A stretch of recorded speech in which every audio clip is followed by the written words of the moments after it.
an iconic part of Detroit's skyline. Could be downsized nearly in half. Bring down some, but not all of those towers. If you take a trip down the 401 to Windsor and look across the river, you can't miss the Renaissance Center on the Detroit skyline.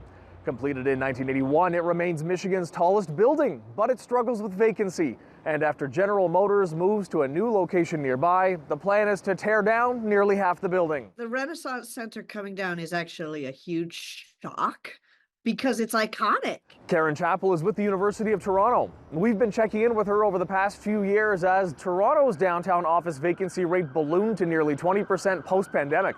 She warns the same phenomena hitting Detroit are to a lesser extent active here too, such as high vacancy rates, working from home, and companies trying to lure back those employees by moving to newer facilities that make those built in the 80s seem old. Yeah, there's quite a few 1980s era buildings that are not doing so well. They tend to be sort of in the center of the financial district. It would be worthwhile for the city to think very carefully about how to make sure that we don't have a donut hole in the middle of the city.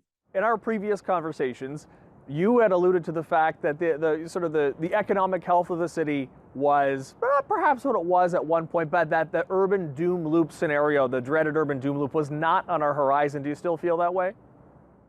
Absolutely. We're actually wrapping up our urban doom loop study, and really the impact on the Toronto city budget is not significant. Even though the vacancy rates seem high, and they are historically high, they're not disastrous. On the Toronto skyline, there are buildings from the 80s, from the 70s, that are iconic. Do you feel optimistic that those will continue to be landmarks in our city, or do you think the wrecking ball is coming for those sooner than it should? If it's left to simple market forces, yes, the icons are going to go. Fortunately, we've been very lucky. We've had some great new buildings come up. And there's one other trend that could help. We're standing in a building that's over 40 years old today. That's delivered one of the most unique value propositions to tenants. Brendan Sullivan with commercial real estate firm CBRE says commercial landlords are responding. One example, Rose Rock Place at 121 King in Toronto. He says he expects to see more older buildings being revamped to include many amenities you'd typically expect in newer properties.